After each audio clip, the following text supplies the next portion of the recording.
Welcome back to Cosmoholics Anonymous. I am your favorite mother of three bougie vintage, and today's video is all about love during lockup. Let me start by telling y'all that y'all almost did not get a love during lockup recap today because I forgot that I was supposed to film. But thank the Lord I am here, and we can talk about episode 6, which they actually titled The Morning After. So this episode starts off with Lexi coming to Ayana's house to pick her up to bring her to go see Jamal in prison. Now, Ayana and Jamal have not seen each other in prison ever. This is their first time not on a video call. This is a really important day for them. But as we know, in the last episode, it ended with the court Zoom call. Now, because the court Zoom call was rescheduled for the 7th instead of the 8th, it actually ran longer than it was supposed to, and it cut into the time that Ayana would have been traveling to the prison to go see Jamal. So obviously she was supposed to have a 3-hour visit. Baby, it was not going to be that for her when she got there. So naturally she's still cussing the judge out and, you know, saying that the judge is corny and that she just has a piece of paper, and so she feels like she's better than people because she got her degree and she know everything. Okay, that's the energy that Ayana, well, not even the energy, girl, she was verbatim saying those things. Now Lexi has some sense to her, and she is saying, you know, Ayana is problematic. She's delusional a bit. She's always been that way. She's kind of stuck in her ways, right? I find Ayana to be very immature, and so maybe that's really the word that Lexi is looking for to use. Beyond that, she's saying that she doesn't even want to put on too much lip gloss because Jamal is going to suck the lip gloss right off of her. And so Lexi's like, are y'all allowed to even, you know, kiss? And she's like, yeah, but like after like one little kiss, they start saying, hey, no touching or whatever. Ayana is stating that her comfort zone is her man. This is highly problematic. Ayana needs a therapist, period. Now, she is turning herself in tomorrow. So, well, not tomorrow, but like in the show tomorrow, she's turning herself in, and so this is her last opportunity to be able to see her man, speak to her man before she goes to jail for the 15 days. So the judge did rule on the 15 days, but she also added on 4 years probation, which sucks for Ayana, of course. During the car ride, Ayana said she is going to pop herself and put it on Jamal's tongue. I said, child, this is a bit much. This is a bit much. I thought that in the last episode when Minerva was talking to Joey, it was a lot. Girl, she was doing too damn much. Like, ew. I was crying when I watched that part. I think I'm gonna pop myself, put it on his toe. Ew. Lexi knows she is grossed out, okay? She can't hide it for the life of her. I see it written all over Lexi's face. She is not feeling what Ayana is saying. She's like, no, this is nasty. Nasty. Anyway, in the next scene, we have Candice and Andrew. So Candice talks about how she did 2 years in an open facility. Pretty much this big facility where there's bunk beds everywhere. There's no locking up of jail cells and individual and segregation and all these things. It was just one room full of baddies, okay? Shout out to Krishan. And so since that was what she was used to for the last 2 years, now at the halfway house, what she's going to be enduring is segregation, where there's crazy people on one side of the halfway house and on the other side is parolees. And so I guess she's just not feeling that. She doesn't want to be in an environment like that, but she doesn't really have a choice, or so we thought. So Andrew drives her to the halfway house, and when she goes inside, the guy that's working there tells her she doesn't have to stay there. She can go to her apartment, but she just has to text him every day. And so when she comes out, she's like, I need a cigarette. Like, she is stressed because this is mixed information, and I am so frustrated for her in this moment, because when you're getting two different informations from people that are supposed to be working together and it could possibly land you in trouble, you have grounds to be upset. So she's like, he's saying I don't have to stay here, I just need to text him every day and make sure that I keep contact with the guy running the well care place. But she's like, but what if my PO shows up? Like, then what?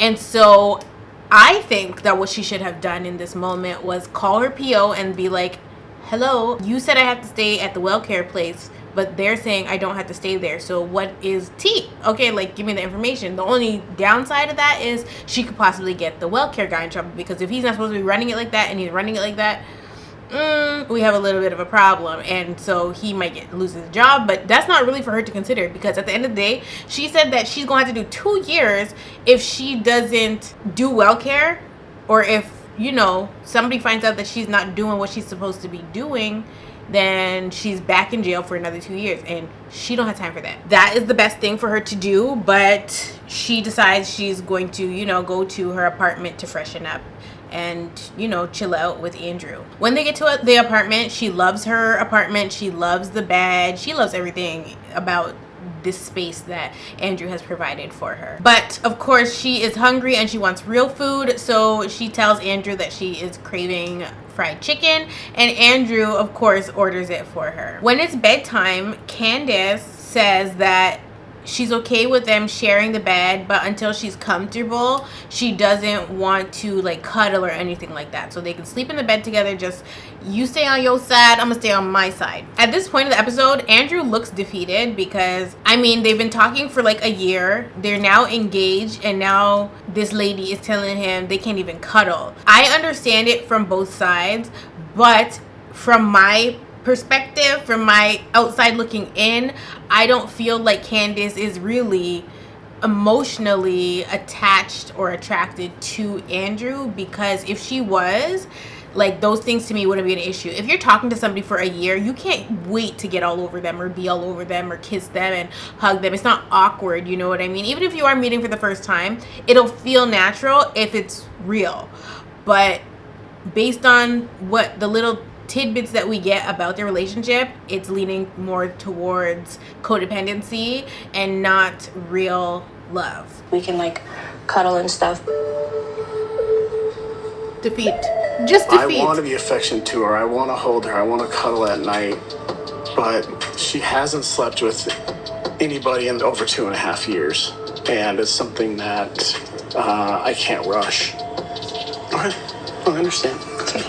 Now, Andrew is a great guy, obviously. He's not like, I didn't get all this stuff for you, girl, and you gotta lay with me. Like, no, he's not doing all that. He's not doing all that, which is wonderful, right? He's a great guy, stand-up guy. He's not pressuring her like, oh, I did all this for you, because he's doing it genuinely. Like, he actually loves this girl, and that's obvious. But what's not obvious is that, at least not to him, is that she's not feeling him the way that he's feeling her. Even though she'll come up out of her mouth to say, I love you, she don't really love this man. He's patient with her, and I get it, it's their first day, so there really is no rush for them to be humping, bumping, and grinding, right? But I was actually stunned that she said that she didn't want to cuddle. And I guess that's because when we first see them and they meet outside of the jail and they were kissing all over each other, I'm thinking like, oh, this is great. So I was actually just shocked that she is willing to like kiss him and stuff, but she doesn't want to cuddle. I don't know, it just seems odd to me. Like, if I wasn't comfortable with somebody to cuddle, I'm also not going to be comfortable to kiss. But I feel like she doesn't want to not be able to kiss him, so I feel like she's almost forcing herself to kiss him so that it's not so awkward, which is awkward in itself, right? Production ends up asking Candice if she's attracted to Andrew, and I feel like she hesitated and then says yes, she is. Now, y'all tell me if you guys are buying it or not, because I am not buying it at all. Are you attracted to Andrew? I'm attracted to Andrew. She sounds like she was questioning herself, okay? If somebody asked me, are you attracted to your man? I'm not going to be like silent for a second and be like, I'm attracted to Andrew. Because do you hear the cadence in my voice? Do you hear how it's a question? I'm like questioning if I'm telling the truth to myself. I'm attracted to Andrew. No, the hell I'm not.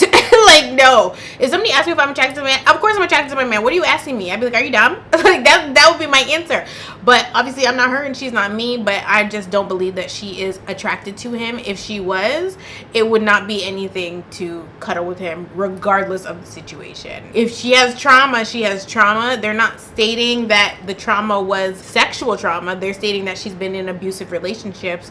So She doesn't quite know how to receive Andrew's love, which I've talked about before, but I feel like this is far beyond that. He was providing something for her in jail, and she knows that he can provide her a certain lifestyle outside of jail. And by the time we get to the end of this episode, there's things that she says that confirms everything that I'm feeling about the situation. So we'll talk about that when we get there. In the next scene, we see Joey, and he is saying how his mom had an aneurysm and a stroke. So he's going through a lot right now. In this time that he's been, I guess, you know, back and forth to the hospital, or just, you know, in his thoughts about the things that are happening with his mother, Michael is saying that he's been really hard to contact. He's not been available. So Michael states that he's worried about Joey's isolation and, you know, what that can do for not only, you know, Joey's mental health, but also their relationship. So Joey openly states that he's kind of checked out of life. So you could see he's kind of spiraling a bit, and he's going into this depressive state. As we know, he is a recovering addict, so this is really not a good space for Joey to be in right now, because there is that possibility of relapse. So Joey goes to see his good friend Nancy, and Joey and Nancy both acknowledge the fact that Joey's been MIA. So it's not just that he's been MIA from Michael, but he's been MIA from all of his friends, and he's just, you know, in his own thoughts and processing. His mom had an aneurysm, she had a stroke, you know, she's having surgeries here and there, and it's really just hard for him right now. So because of the relationship that they're in, where one person is locked up and one person is free, Joey is questioning his relationship with Michael at this point, because he doesn't like the fact that when he's going through a hard time, he can't like go home to Michael and, you know, Michael comforts him in person, like hug him and be there for him. He can only do so much because he's on the other side of a phone, texting or, you know, video calling. It's not worth it to Joey when he looks at the big picture and the big scheme of things. I totally understand that, because I wouldn't even do a long distance relationship. I damn sure am not doing no inmate relationship. Absolutely the frig not, okay? If he starts hanging around with these sleazy guys to keep your relationship, are you going to be strong enough to do that? No, and I don't want to do that again. It's like, so if you decide you want to do that, and then go do it. Not go do it yet. I am anxious about Joey's relationship with Michael. I'm afraid that Joey will go down the meth road again. With everything Joey has going on, it does concern me that things don't go as planned with Michael, that he could get there again. One thing about it don't matter if you're a drug addict or not, you should never be with somebody that if y'all two break up, your life is going to be in shambles, like or you're gonna head down a destructive path. Your, you know, mental health should never be dependent on somebody else's presence in your life. Ooh, child, that's a word, girl. Period. Right? Like, that's just not acceptable. If you feel like if this person leaves me or if I leave them, I'm gonna fall apart, you need to seek help. Obviously, Joey, he should be in active therapy, especially as a recovering addict. I don't know if he is or not, but pretty much the people that love him are concerned that he will do meth again if he's with Michael and things are not going well. And so that is a clear indicator that he shouldn't even be dating Michael, because why are you hanging around somebody that could steer you down the wrong path? At this point, Joey's like, I ain't even trying to wait around for another year, to be honest.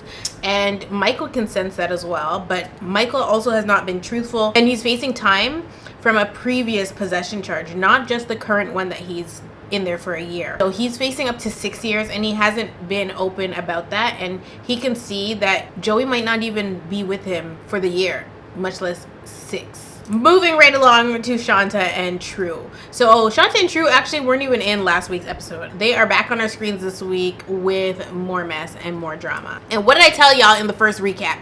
True is a damn lie, and he proved it in this episode, okay? True is supposed to come home in 3 weeks, and so Shanta is going, or Shanta girl, she is going to meet up with his mother and his sister. She says that True's mom has been confrontational with her, and they've exchanged words over the phone before about money, when Shanta was supposed to send True money and did not, or she didn't send it on time. Child, it's just giving me flashbacks of, what's her name, Rob and Teeny's relationship and the mama. Like, these moms are just problematic all the time. That being said, she is headed over to meet up with these ladies with her niece. So the first red flag here is that Shanta tells us that True and his mother have a complicated relationship. That is always going to be a red flag. But they only started rekindling their relationship. So True and his mother only started talking again like 6 months prior. Shanta tells us that True's mother, her name is Stephanie,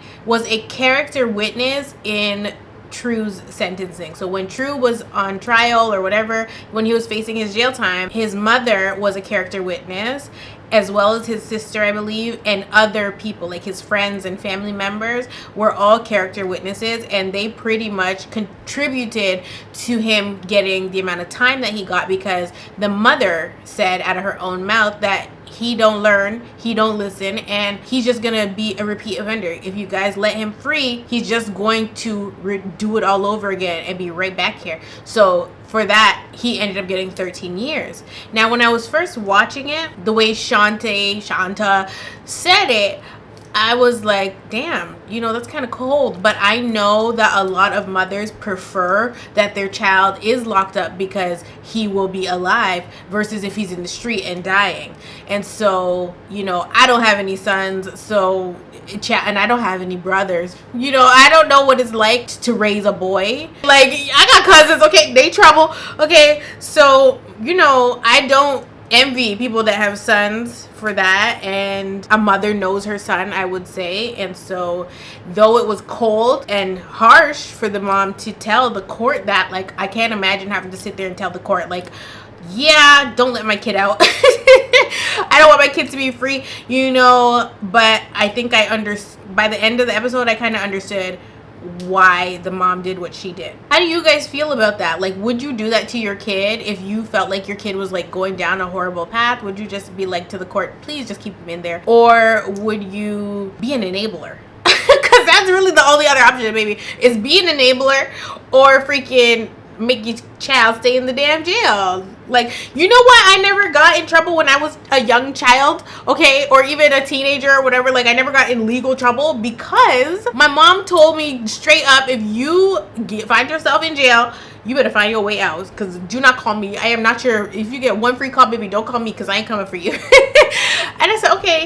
So, you know, that was enough, you know, gentle parenting for me to stay out of trouble, because she said she wasn't gonna bail me out. So what am I gonna do? My mom is all I got. I'm certainly not gonna call my dad if I get in trouble. So I just stayed out of trouble because I don't have time for that. Like, I didn't. That being said, True stated how he's had a lot of time to sit and reflect and think, and he asked God for forgiveness, and if God is forgiving him, then he has to extend that same grace and forgiveness to his mom and his sister, and that's what he's done. He said it was hard, but he did it. Now, that being said, while he's telling us that he's forgiven them, I want to say he lacked accountability and tried to put the blame on them as to why he's in prison for as long as he is, or that he's in prison at all. But he kind of recanted when he said it. He said that they threw half of his life away. It's not a fair statement, because they didn't have him in the street committing no damn crime. He threw his life away. But then the reason I say he recanted it is because he said, instead of saying that they are the reason, he said they contributed to it. And I feel like, based on his rewording, rephrasing of his sentence, I have to say he's taking a little bit of accountability, but it's really not his mom and his sister's fault that he's where he's at. At the end of the day, if he wasn't out there committing crime, he wouldn't have been on trial or whatever to be in the position to even be sentenced for as long as he's been sentenced. You know what I mean? Like, you had to do something to get into that position, and whatever happened after that, that was the chips and the cards falling where they may. So I didn't think that that was a fair statement that he made, but I understand, because they're his family. Like, they could have just said nothing and let the court do what the court wanted to do. But what if that ended up getting him even more time? What if they gave him 20 years instead of 13? You know what I mean? Child, he needs to understand that he's very blessed, because he could be dead. Yeah, my phone was on Do Not Disturb and the school is trying to contact me. That being said, Shantae is concerned about meeting True's sister because she's a firecracker and Shanta's also a firecracker. So she's worried that they may butt heads. True and his mom didn't have a relationship when we first met. True and his mom literally just started talking like maybe 6 months ago. True went to prison for robbery and she was a character witness. I forgave my mama, I forgave my sister because, you know, when I pray, I ask God to forgive me for my sins. That was like something hard to do, you know what I'm saying? To give something, like they just threw half of my life away, you know what I'm saying? To tribute to it, you know what I'm saying? So in the next scene, we see Rick and Samantha back in their struggle love, okay? Rick is really sad and he's like writing songs and playing his little guitar because Sam has not been contacting him, and as you know, the inmates can call you, you cannot call them. So he's been sat there lonely at the crib and Sam is treating him like he don't matter. She's not calling him.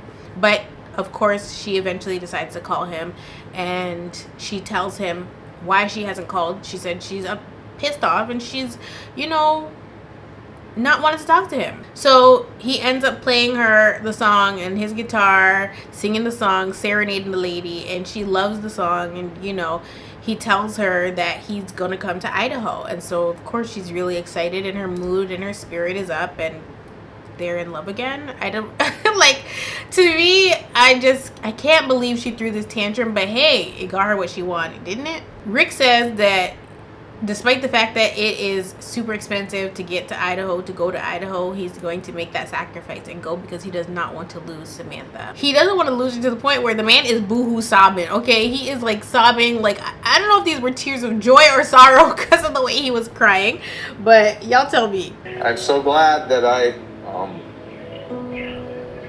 was able to find you. On Google, you know. He's crying. Yeah. That was amazing. Sam and I have a unique relationship because we've known each other for a long time, even though we weren't in contact. It was meant to be. Yeah. It was the correct timing for both of us. I'm about tired of them showing these two high school pictures. They're showing two yearbook pictures. When they show these yearbook pictures, they're showing them almost like it's a picture of Sam and Rick together. Baby, these yearbook pictures mean nothing to me. They really don't. Okay, they're not showing us a picture of Sam and Rick, you know, arm around the neck, black and white photo from their childhood. They keep showing these old yearbook pictures to say they were in the same yearbook together. I don't care about none of that. Yes, they knew each other. Okay, congratulations. Let's move the frig on. Okay, I don't know why I'm getting so heated about this. I'm just annoyed, but I hope that they work out because Rick is over here crying. Rick done booked the tickets. He's going to Idaho. And I hope that Sam can see it's a good man, Savannah. Okay, I hope she can see that because he's trying. Well, he says that night and day with the last two relationships versus Sam. So we shall see how this pans out. In the next scene, we see Candice again. And Candice is saying how she had trouble sleeping the night before. So I don't know if it's because if you've been sleeping in a jail, you know, 2.5 years, and then you come out and you're actually liberated, you're free, you can go to the kitchen if you wake up in the middle of the night and get water, like whatever it is, you know. So maybe that's why she had trouble falling asleep. Maybe the sounds that she's used to, she wasn't hearing, and so it's just an adjustment. Maybe she's overstimulated, whatever it was. She said she had trouble sleeping, or maybe it's because there's a man in her bed that she's not attracted to. But she had trouble sleeping. Okay, Candice addresses the fact that, you know, Andrew is really affectionate in nature and she really isn't the way that Andrew is. She lets Andrew know that she understands how he is, but anytime she gets close to anyone in like a romantic way, it brings up old feelings of previous traumas that she's had. So when she's talking, all I hear is, I need a therapist, I need a therapist, I need a therapist, I need help, I need to get help, I need to get help. That's all I'm hearing from this lady, because I'm not about to sit there and tell this man that. I'm gonna go to freaking therapy. If it is so bad that I can't even, you know, focus on the present moment, I know that I need to get help. Because why am I doing that and sabotaging myself, my happiness, my relationship with a new person that ain't done nothing to me? Like, I know I need to get help, so that's what I'm gonna go do. You know what I mean? Like, you don't jump out of the frying pan into the fire, okay? And that's pretty much what she's done or is doing, because she has not done the work. She hasn't done the self-work to be in a new relationship. She found herself a savior and is running with that. But this is good. This ship is crashing and burning, okay? So she starts to tell him about how she feels really guilty about her son. And right now, all she's concerned with is getting some kind of custody of her son and staying out of prison. Those are her two main concerns right now. She don't care about nothing else, and she's making that very clear to Andrew. Based on the conversation that they're having, Andrew's like to her, can you see yourself in a committed relationship with me? And this is where I was like, yeah, no, Andrew needs to pack it up and run for the hills. She said, yeah, I mean, I don't want to do it alone. Girl, what? You don't want to do it alone? What the frig is he? What? Girl, no. I was literally like, no, this is not okay, like, at all. And if Andrew's not hearing what this lady is saying, he also needs a therapist. Well, he needs one anyway, but like, he asked her if she's able to be in a committed relationship, and her answer was, yeah, I don't want to do it alone.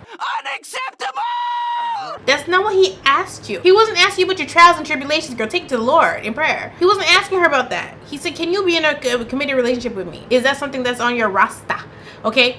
And it's really not. All I heard her say in that moment was, I'm with you because you are providing something for me. She is not trying to be in a committed relationship with Andrew right now, but she doesn't want to let go of what the committed relationship offers her, and that is clear as day. After this is when the manipulation tactics start, because she wants to confuse and distract this man from the real issue at hand, which is the fact that she's not really interested in him as a person. She's interested in what he gives her. And so she starts the waterworks and starts guilt tripping him and telling him how she turned to drugs when her mother passed away, and she, you know, doesn't want to relapse and all these things. And all I'm hearing in those moments is, please don't leave me, stay with me, because if you do, I'm going to relapse. I'm going to go down a bad path, and that is why I need you here. That's not fair to Andrew at all, okay? At all. She's like how she did 2.5 years sober, and she's still sober, and she's trying to keep it that way. Andrew's not going to hear her manipulating him. This is something that you would have to literally, you know, have experience with. And also, it's something that he's going to have to watch back, or somebody's going to have to tell him after they watch it and be like, Andrew, she manipulated you. Like, she didn't even give you time to think before she starts laying it on thick, girl, like peanut butter, and saying, oh my God, my mom and this and that and drugs and this and that, and I'm sober now. And all he did was ask her if she's able to be in a committed relationship. He did not ask her all this other extra hoopla, okay? Like, girl, at the end of the day, it is my personal opinion that Andrew should not have to be her safety net, because having this child that she has that's now 11, I believe, and being in jail for 2.5 years for her crimes was not enough time for her to straighten herself out. There's literally nothing that can do it. Like, if you have a child and you still decide to go and abuse drugs or do whatever, if you can't get right knowing that you have a child, no matter what happens, it's just never gonna happen. And you shouldn't have to rely on somebody else, because all she's doing right now is trying to fill the void with the things and the presence of Andrew. Whatever he's providing for her, she's using that as a coping mechanism and to fill the voids that she does not want to face, which she would have to face in therapy. And in therapy, you face yourself. So she's avoiding this like the damn plague, and she needs to not avoid it. Andrew is eventually not going to be able to fill her cup from an empty cup.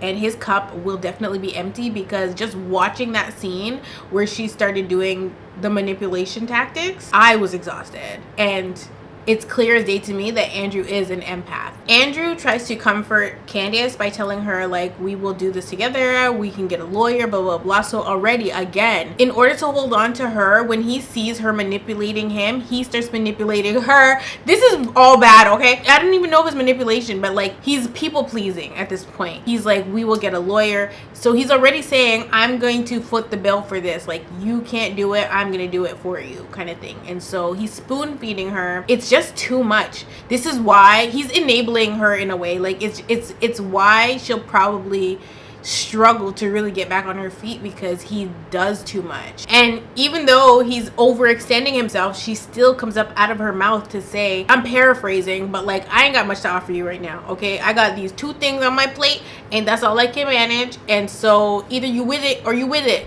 Like, she's not even giving him with it or you ain't, because she don't want to lose him or what he gives her, and he don't want to lose her either, and he states that verbatim. I mean, are you at a point where you can be in a committed relationship with me right now? Yeah, I mean, I don't want to do it alone. Yeah.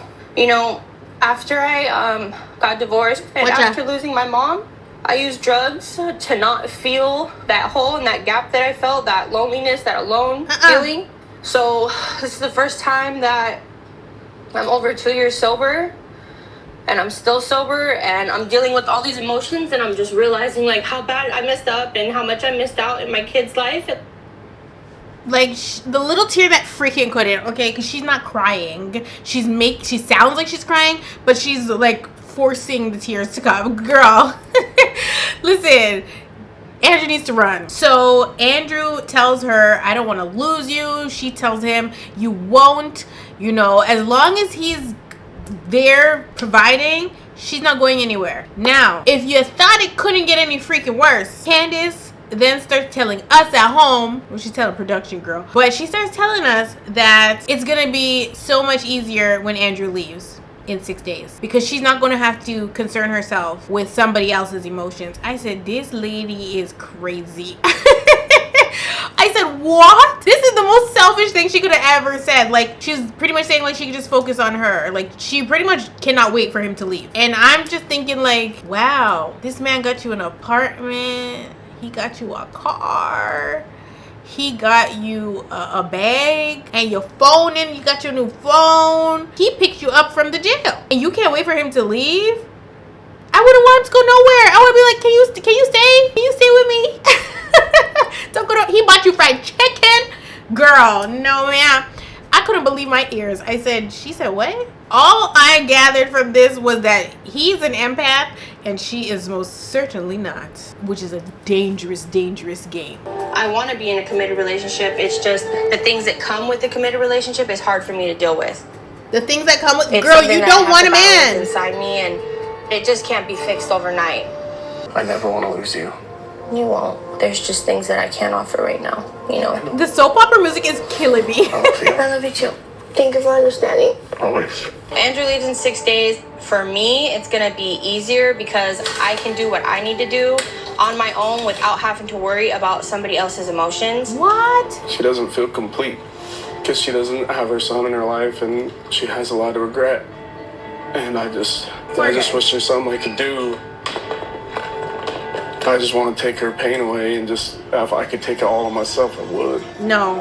And that is Andrew's biggest problem in relationships. He tries to, you know, be the burden bearer. Like, he wants to take all of the person's pain away and, you know, help them. And he's a Captain Save-A-Ho. It is what it is. Like, that's it.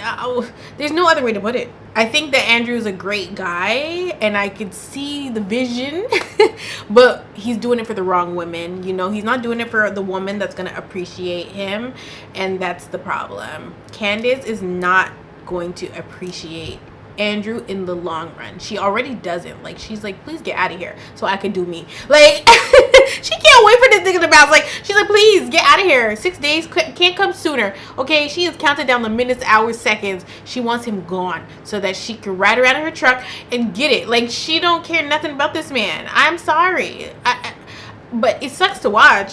I hope that they figure it out. It's so weird. My phone never wants to open, but my iPad will. In the next scene, Shantae meets up with Stephanie. So that's True's mama.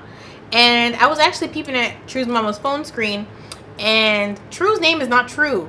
It's Anthony, okay? Like I said, True is a lie. So Stephanie asked Shantae, why have you not been up to the jail to visit him? And she gives a very BS answer, but in her confessional, she's like, she has a very personal reason why she's not been up to the jail to see him, and that's all she's gonna say. So I'm curious, has she been to jail before and she had got trauma? Is there somebody else there that she ain't trying to run into? Was she dating a guard? Like, what is the secret here? I hope that it gets revealed eventually, but she's saying like she got her reasons why she's not going up to the jail, and that's just that on that.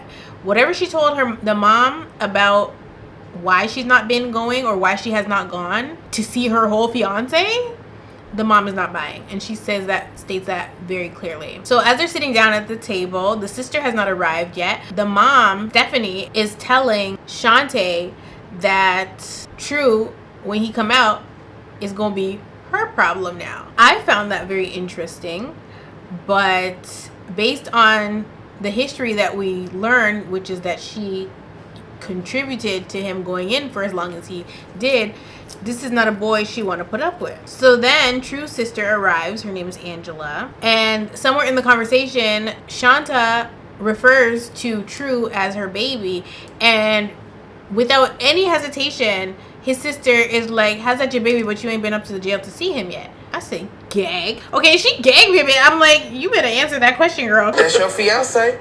That's my baby. How that's your baby? You never met him? Even before we decided to date, we was just on the phone, just kicking, just friends. And then we both just decided to date each other. But like, I just think it was like a promise. Did he tell you he never really dated black girls? Yeah, it's the first time for everything. But the one thing about it, if a man comes to me and tell me if a man approaches me, a regular man, not an inmate, but if a regular man approaches me and is like, you know, a black man, and is like, I've never dated black women before, but you've caught my eye, I want to date you. The answer is freaking no. It's no, unless you're a billionaire. But the answer is no. I will not be your guinea pig. Excuse me? What you mean you black and you never dated black before? That is crazy. Like, huh? So they were showing these pictures of the women that True has dated before, but they were blurring their faces. But they really didn't give Caucasian. They kind of gave mixed, maybe even Latina. So I don't know. Either way, he dates white and light, and Shantae is neither of those things. It is very odd that he would all of a sudden decide to date her, which we've already had this conversation. It's weirdo behavior, okay? There's something is not right in the water. So his sister is like, she knows her brother, and Shantae is not his type based on what she knows about her brother, and she don't believe that this relationship is going anywhere. Fiance or not, baby, she's like, this is not gonna work. The topic of where True is going to stay when he comes out of jail gets brought up, and Shantae alleges that True is going to be staying with her.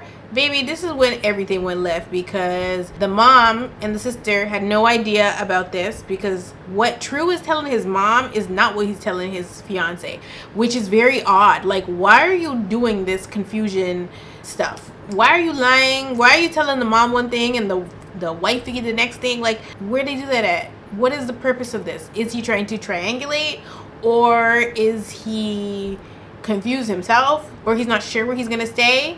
But when he's confronted about it, he gaslights. So let's watch that part. You didn't know that? No, I didn't. That's just another thing about him being him. A lie. He can come stay with you. it might be better that way. They're like, you know what? Take him. And then he called. Hello, this is a prepaid collect call from an offender at the Missouri Eastern Correctional Center. Hello. What up, boy? What's that was talking about? Everything. Like what? Like, you going to live with her?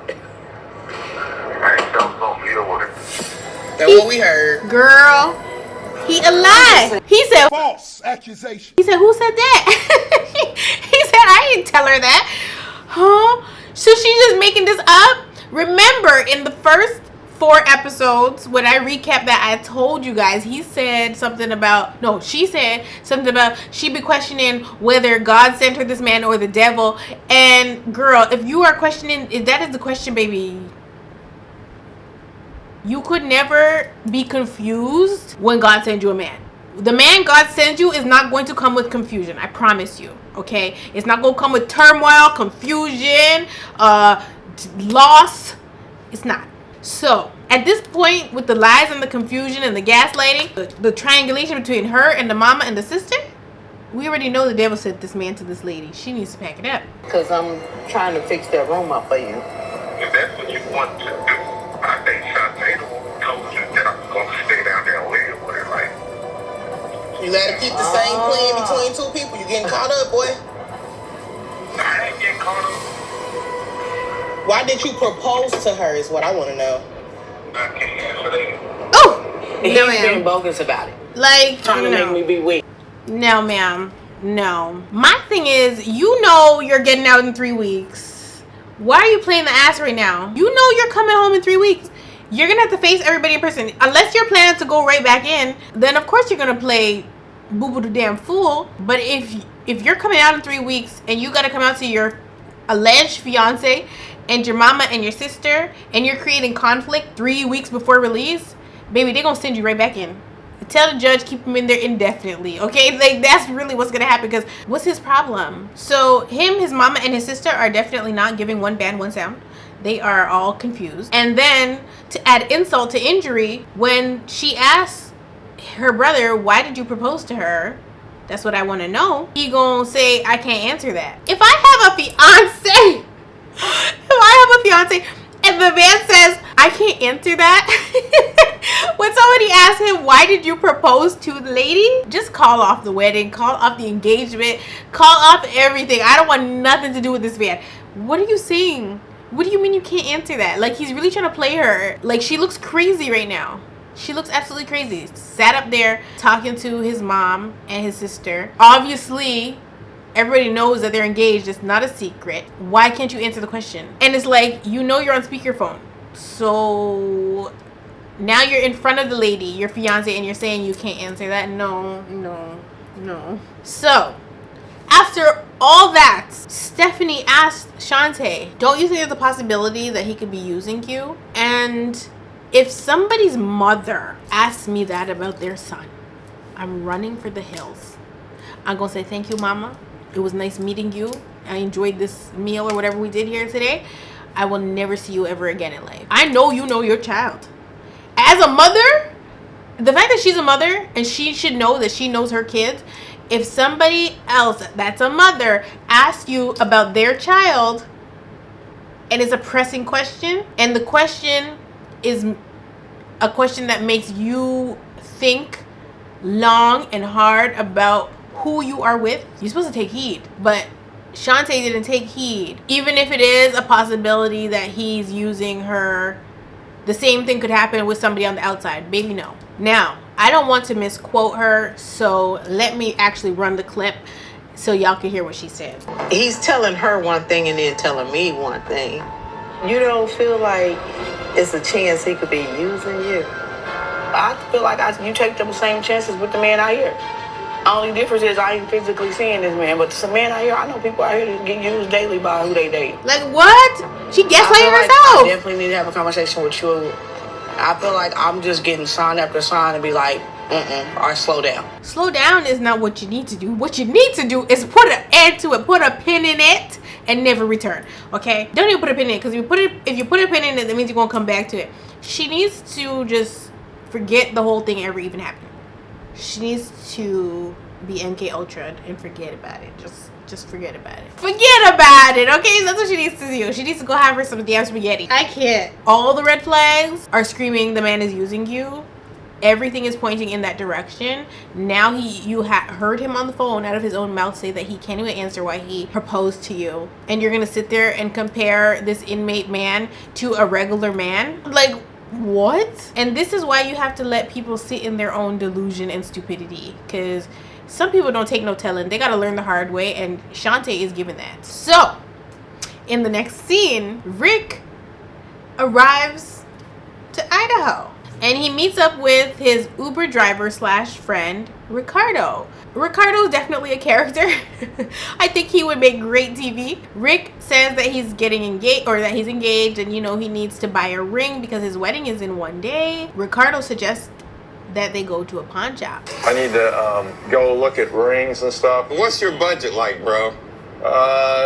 Budget is pretty limited. Okay, I got you, bro. I got this great place. This pawn shop. There's good at pawn shops. Pawn shop is the bomb, bro. There's a list of things that she needs and wants. It's pretty extensive. Teeth whitening strips, under eye concealer. Samantha is not playing around, okay? She wants everything that Rick has to offer and then some. She, like I said, she should be with Andrew because Andrew got the funds, honey, but Andrew's too young for her.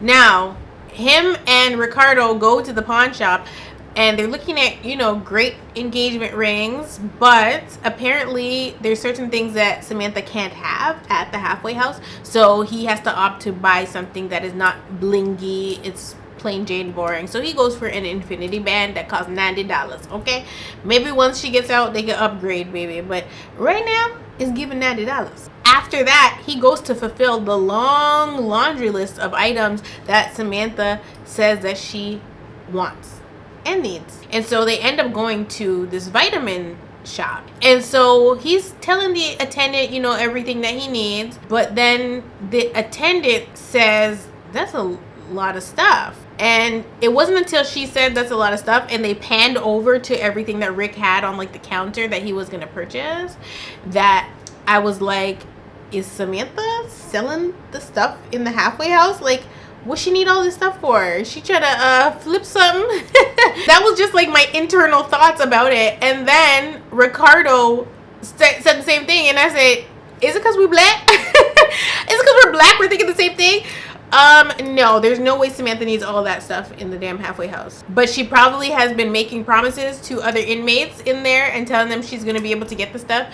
And now here comes Rick to save the day. Now Samantha's going to be able to flip some, sell some stuff up in there, because I'm telling you, the stuff that he was buying was crazy. It came to like 468 American dollars. It's like $600 on vitamins and supplements.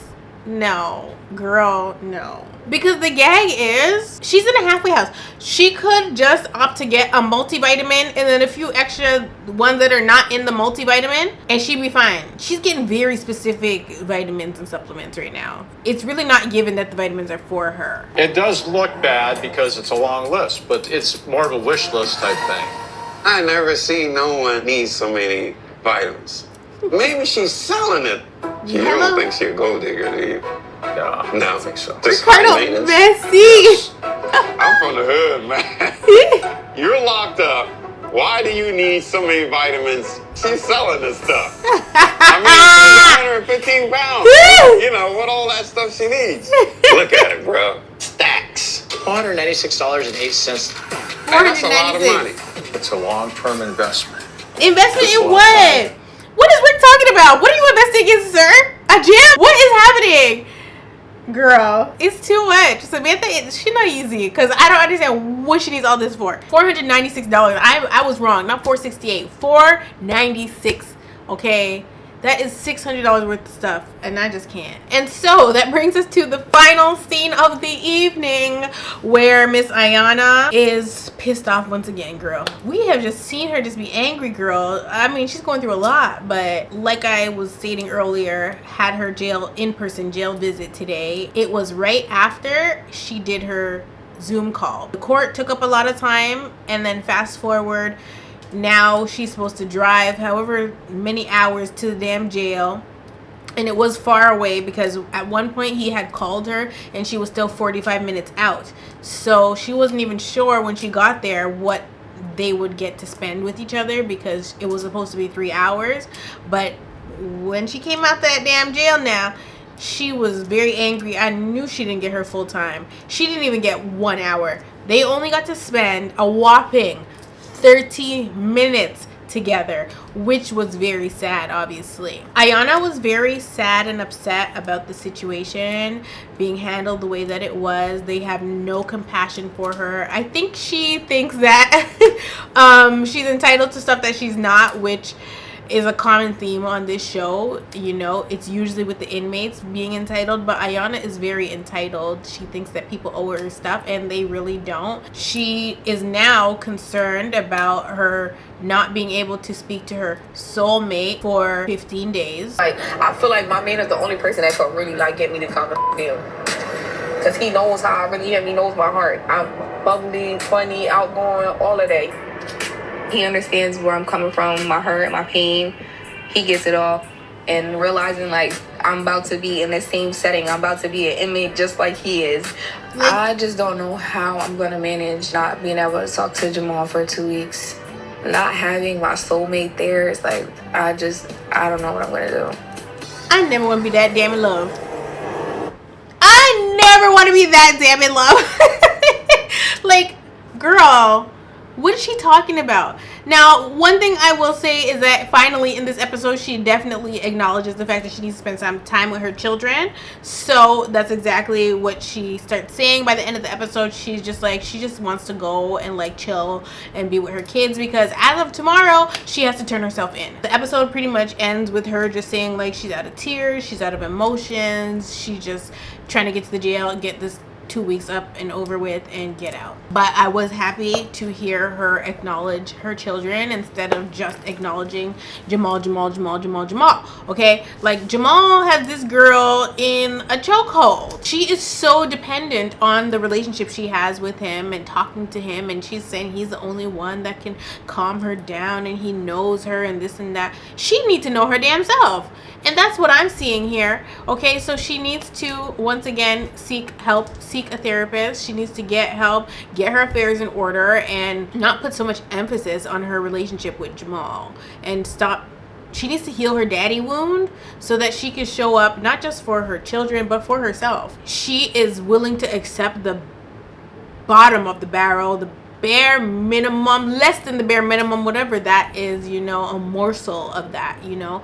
And that's because her self-esteem is low, and she just has a lot of issues that she's not dealt with, and she's going to continue to not deal with them if she doesn't get the help she needs, or if she doesn't acknowledge the fact that she even needs help, because as she has stated, her attitude is bad. I mean, we'll see what happens with her in the next episode, but yeah, I'm rooting for her to, you know, grow up. I really am. So tell me what your thoughts are about this episode of Love During Lockup. I love you all so much, and I'll definitely see you in the next one.